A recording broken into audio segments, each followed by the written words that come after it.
এবারও কি তবে খামেনির বুদ্ধির কাছে হারলেন মার্কিন প্রেসিডেন্ট ডোনাল্ড ট্রাম্প?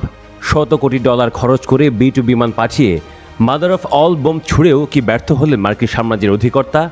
ধরা খেলেন শিয়াল পণ্ডিত বেনিয়ামিন নেতানিয়াহুও?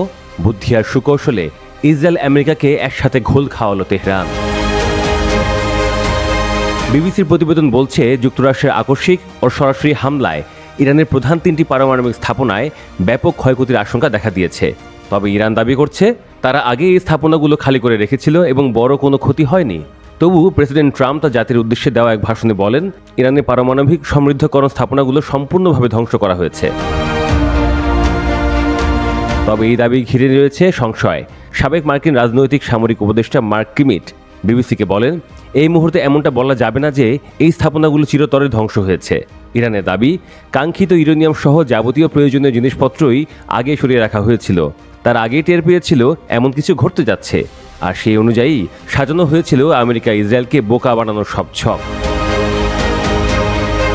ইরানের রাষ্ট্রীয় সম্প্রচার মাধ্যমের উপরাজনৈতিক পরিচালক হাসান আবেদিনি জানান, আমরা এই 3টি পারমাণবিক স্থাপনা কিছুদিন আগেই খালি করেছিলাম, তাই বড় ধরনের ক্ষতির আশঙ্কা ছিল না, তাই বড় ধরনের ক্ষতির শিকার হয়নি।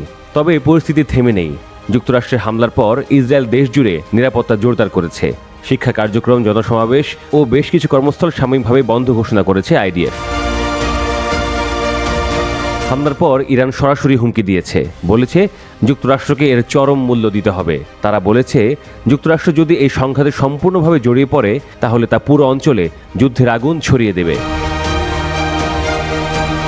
বিশ্লেষকদের মতে, ইরান সামরিক শক্তি ইসরায়েলের ধারাবাহিক হামলায় ক্ষতিগ্রস্ত হলেও তাদের প্রতিশোধ নেওয়ার সামর্থ্য এখনও অনেক। তাদের মূল লক্ষ্য হতে পারে বাহরাইনের মিনা সালমানে অবস্থিত মার্কিন নৌবাহিনীর 5ম ফ্লিটের সদর দপ্তর। এছাড়া ইরান হরমুজ প্রণালীর মতো গুরুত্বপূর্ণ সামুদ্রিক পথেও হামলা চালাতে পারে, যা বৈশ্বিক জ্বালানি সরবরাহে ভয়াবহ প্রভাব ফেলবে। মধ্যপ্রাচ্যে যুক্তরাষ্ট্রে অন্তত 19টি ঘাঁটি রয়েছে। বাহরাইন, ইরাক, সৌদি আরব, কুয়েত, কাতার, সংযুক্ত আরব আমিরাত সহ একাধিক দেশে। ইরান এই ঘাঁটিগুলোকেও লক্ষ্যবস্তু করতে পারে বলে সতর্ক করছেন নিরাপত্তা বিশ্লেষকরা। ইরান একই সঙ্গে এ অঞ্চলে অন্যান্য দেশের ওপরও আক্রমণ করতে পারে, যাদের সে যুক্তরাষ্ট্রের সহযোগী বলে মনে করে। এতে করে পুরো অঞ্চল জুড়ে যুদ্ধের ঝুঁকি বহু গুণে বেড়ে যেতে পারে।